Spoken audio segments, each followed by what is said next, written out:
یہ چیز اہم ہے. بچہ یہ دیکھتا ہے کہ اذان ہو جاتی ہے، ابو جو ہے بیٹھے رہتے ہیں، لیکن کسٹمر کا فون آ جائے تو کیا ہوتا ہے؟ فوراً گاڑی اٹھ جاتی ہے. تو کیا بچہ کیا ذہن میں لیتا ہے کہ یہ چیز زیادہ اہم ہے. چونکہ نماز پہ تو اذان کی آواز پہ تو نماز اٹھتی ہے، نہ باپ اٹھتا ہے. تو پہلا ماحول کو بنانے میں جو سب سے اہم رول ہے وہ ماں باپ کا ہے.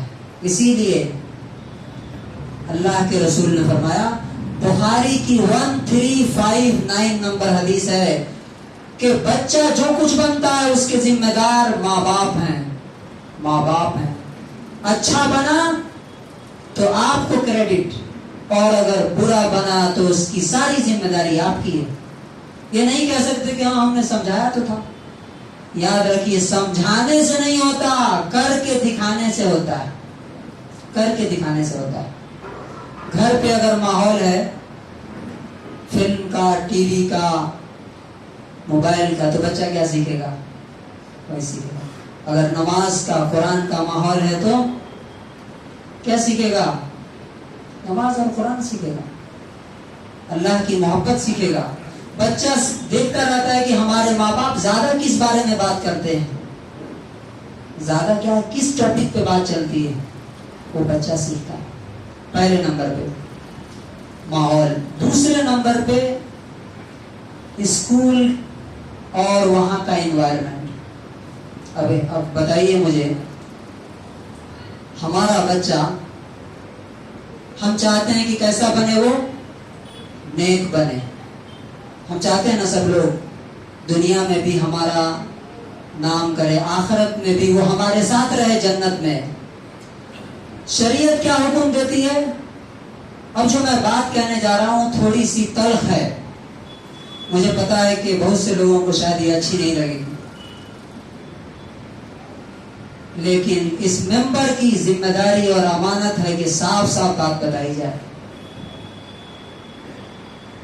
ہمیں شریعت کیا حکم دیتی ہے کہ 7 سال میں بچوں کو نماز کا حکم دو. یہ حکم ہے کہ نہیں؟ جانتے ہیں کہ نہیں آپ لوگ؟ 7 سال میں نماز کا حکم دو، اور 10 سال میں نماز چھوڑنے پہ کیا کرو؟ پٹائی کرو. یہ سب جانتے ہیں نا. ہمارا بچہ کس اسکول میں جاتا ہے؟ جس اسکول میں اسے شرک سکھایا جاتا ہے. شرک، وندے ماترم. ٹمکور کے جتنے بڑے اسکول ہیں، صرف ٹمکور کے نہیں، آپ کہیں بھی جا کے سرچ کر لیجئے، دلی کے بھی، میں دلی میں بھی رہا ہوں، اور بھی جگہوں کے جتنے بڑے بڑے ٹاپ کے اسکول ہیں، اور یہاں ہمارے جتنے دوست بیٹھے ہوئے ہیں جن کے بھی بچے یہاں کے بڑے بڑے اسکولوں میں پڑھتے ہیں، آپ معلوم کیجئے وہاں پہ وندے ماترم پڑھایا جاتا ہے. کہ وندے ماترم کا معنی کیا ہے؟ آپ گوگل پہ جا کے دیکھیے. اس کا معنی ہوتا ہے، جو گورنمنٹ آف انڈیا کے آفیشیل ویب سائٹ پر جو اس کا ٹرانسلیشن ہے وہ میں بتا رہا ہوں. I bow to thee, O mother. اے ماں، میں تیرے سامنے جھکتا ہوں، میں تجھے سلام کرتا ہوں. اور اس کے نیچے جو کچھ لکھا ہوا ہے کہ you are the force of power in our body. تم میری روح ہے جس سے میں چل رہا ہوں، تو طاقت ہے، تو شکتی ہے. یہ پورا سکھایا جاتا ہے ان کو. کیسے سکھایا جاتا ہے؟ میں نے معلوم کیا بچوں سے، ہاتھ ایسے جوڑ کر کے، سر جھکا کر کے. ٹیچرز بھی پڑھتے ہیں، اسٹوڈنٹس بھی پڑھتے ہیں. بچہ کیا سیکھ رہا ہے؟ یاد رکھیے، میں نے تحقیق کر کے یہ معلوم کیا ہے کہ ایسے اسکول میں تعلیم دلانا جہاں پہ نماز کی اجازت نہ ہو، ناجائز ہے، ناجائز ہے، ناجائز ہے. بہت سے لوگ کہتے ہیں مجبوری ہے، مجبوری ہے. اب مجبوری کسے کہتے ہیں؟ شریعت کی نظر میں مجبوری کیا ہے؟ بہت سے لوگ کہتے ہیں جھوٹ بولنا بھی مجبوری ہے، ہم جھوٹ نہیں بولیں گے تو ہماری تجارت نہیں چلے گی۔ یاد رکھیے یہ سب اپنے آپ کو دھوکہ دینے کا ایک طریقہ ہے۔ شریعت میں مجبوری کسے کہتے ہیں کہ آپ اگر مرنے کے قریب ہو جائیں تب آپ کوئی فرض چھوڑ سکتے ہیں اور کوئی حرام کام آپ کر سکتے ہیں، جیسے آپ چوری کر کے کھا سکتے ہیں اگر آپ مرنے کے قریب ہو جائیں۔ اگر مجبوری اسے کہا جائے کہ زیادہ اچھی چیز کہاں ملے گی تو ہم اسلام کی کسی تعلیم کو چھوڑ دیں گے، تب تو ساری چیزیں چھوڑنی پڑے گی، باقی کیا رہے گا۔ اور تیسری چیز جو ماحول بناتی ہے وہ ہے دوست، فرینڈ سرکل۔ آپ کے بچوں کے دوست، چاہے آپ کتنے حاجی نمازی ہوں، بچوں کے دوست اچھے نہیں ہیں، کبھی بھی آپ کے بچے اچھے نہیں ہوں گے، کبھی بھی اچھے نہیں ہو سکتے۔ اور سب سے ڈینجرس چیز ان تمام چیزوں سے وہ ہے موبائل، وہ ہے ٹیلی ویژن۔ آپ کے بچے موبائل پہ کیا دیکھ رہے ہیں؟ پورنوگرافی۔ بہت سے لوگوں کو تو پتا بھی نہیں بیچاروں کو کہ کیا بچے کیا دیکھتے ہیں۔ موبائل دے دیا بچوں کو، یاد رکھیے کہ جو بچے جو کچھ بھی کر رہے ہیں، بچے جو کچھ کر رہے ہیں، جب تک نابالغ اور باشعور نہیں ہیں، اگر وہ گانے سن رہے ہیں، اگر وہ فلمیں دیکھ رہے ہیں، اچھا آپ کو کیا لگتا ہے کہ کتنے سال کے بچے پورنوگرافی دیکھتے ہیں؟ پورنوگرافی، ننگی تصویریں، ننگی فلمیں، کتنے سال کے؟ WHO کے ریسرچ کے مطابق 2 سال کے بچے بھی دیکھتے ہیں، 2 سال کے۔ آپ موبائل دے کے چھوڑ دیتے ہیں بچوں کو، اور یہاں تو حال یہ کہ بالغ ہونے کے بعد بھی بچے ایسے اسکولوں میں پڑھتے ہیں جہاں جمعہ تک کی اجازت نہیں ہے۔ تو نبی صلی اللہ علیہ وسلم نے کیا کہا؟ لَيَنْتَهِيَنَّ أَقْوَامٌ عَنْ وَدْعِهِمُ الْجُمُعَاتِ، جمعہ چھوڑنے سے ڈرو، بچو، نہیں تو ہم تمہارے دلوں پر مہر لگا دیں گے اور تمہارے دل میں کوئی خیر کی بات نہیں گھسے گی۔ تو یہ 3، اب اس کا حل کیا ہے؟ یہ تو پرابلمز ہو گئے، اس کا حل کیا ہے؟ دیکھیے، آپ ٹونک چاہے مجبوری میں پیئیں یا خوشی سے پیئیں، فائدہ کرے گی۔ زہر چاہے آپ خوشی سے کھائیں یا مجبوری میں کھائیں، کیا ہوگا؟ زہر کھانے سے کیا ہوگا؟ پھر یہ طے کرنا چاہیے کہ ہمارے لیے دنیا زیادہ اہم ہے کہ آخرت زیادہ اہم ہے۔ اگر آپ سمجھتے ہیں کہ دنیا آپ کے لیے زیادہ امپورٹنٹ ہے تو ٹھیک ہے، پڑھائیے جہاں چاہتے ہیں، آپ جن کے ساتھ رکھنا چاہتے ہیں رکھیے، جو وندے ماترم نہیں کچھ اور پڑھوائیے آپ۔ لیکن اگر آپ یقین رکھتے ہیں اس حدیث پر جس میں نبی صلی اللہ علیہ وسلم نے کہا ہے کہ لو کانت الدنیا تعدل جناح بعوضہ، اگر یہ دنیا مچھر کے پر کے برابر بھی ہوتی تو اللہ تعالیٰ کسی کافر کو پانی کا ایک گھونٹ بھی نہیں پلاتا۔ یہ صحیح حدیث ہے مسلم شریف کی۔ اگر آپ اس پر یقین رکھتے ہیں تو آپ یقیناً ایسے اسکولوں میں اپنے بچوں کو نہیں پڑھائیں گے جہاں ان کے سامنے روزانہ شرک ہوتا ہے۔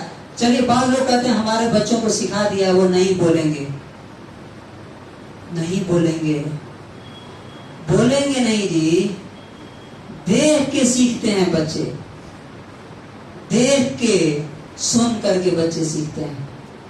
وہ اپنے ٹیچرز کو دیکھ رہے ہیں نا کہ وہ سب ہاتھ جوڑ کے کھڑے ہیں، وہ ان کے دوست پڑھ رہے ہیں نا، دھیرے دھیرے دھیرے دھیرے وہ چیز ان کے ذہن، اس کی گندگی ان کے دل سے نکل جائے گی۔ اب اس کا سولوشن اور اس کا حل کیا ہے؟ یہ آپ کو تلاش کرنا پڑے گا۔ ہم کسی اور پر ذمہ داری نہیں ڈال سکتے، ہم کسی اور کو بلیم نہیں کر سکتے۔ اللہ نے ہم سے کہا ہے کہ تم 7 سال کی عمر میں بچوں کو نماز کی تلقین کرو، اور ہم ایسی جگہ ڈالتے ہیں جہاں نماز پڑھنا منع ہے۔ ان کے جو مسلم ٹیچرز ہیں وہاں کے اسکولوں کے، وہ بھی نہیں پڑھتے ہیں، جمعہ بھی نہیں پڑھتے ہیں۔ تو جب مسلم ٹیچرز نہیں پڑھیں گے تو مسلم اسٹوڈنٹس کیا پڑھیں گے؟ یہ ہے سب سے بڑا سوال کہ ہم اپنے آپ کو اور اپنے بچوں کو کدھر لے جا رہے ہیں۔ اور میں نے پہلے بھی کہا کہ شاید ہو سکتا ہے کہ یہ بات بہت سے لوگوں کو بری لگے، لیکن یہ وہ بات ہے جس میں آج کا جو پورا ایلیٹ طبقہ ہے، جو اپر کلاس ہے مسلم سماج کا، وہ پورا 100% اس میں ہے، اس شرک میں ملوث ہے، یہ شرک کر رہا ہے اور اپنے بچوں کو کرا رہا ہے، مجبور کیا ہے اپنے بچوں کو کہ وہ شرک کریں، دیکھیں اور پڑھیں سنیں۔ تو آخری آیت جو ہے اللہ تعالیٰ نے فرمایا من طغى وآثر الحیات الدنیا، جس نے اللہ کی قائم کی ہوئی حد اور باؤنڈری پھلانگ کر دیا، توڑ دی، وآثر الحیات الدنیا، دنیا کے فائدے کو ترجیح دی آخرت کے مقابلے میں، دنیا کے فائدے کو ترجیح دی، فإن الجحیم ہی المأویٰ، تو اس کا ٹھکانہ جہنم کی آگ ہے۔ اللہ تبارک و تعالیٰ سے دعا ہے کہ پروردگار عالم ہمیں اپنے آپ کو اور اپنے بچوں کو جہنم کی آگ سے بچانے کی توفیق نصیب فرمائے، اپنے گھروں کو ایسا ماحول دینے اور ایسے ٹیچرز، ایسے اسکولز، ایسے ٹیوشنز اور ایسے دوست کی صحبت اور ماحول دینے کی توفیق نصیب فرمائے جس کی وجہ سے ہمارے بچے جنت کی طرف جائیں اور اللہ رب العزت سے جڑیں۔ بارک اللہ لنا ولکم فی القرآن العظیم۔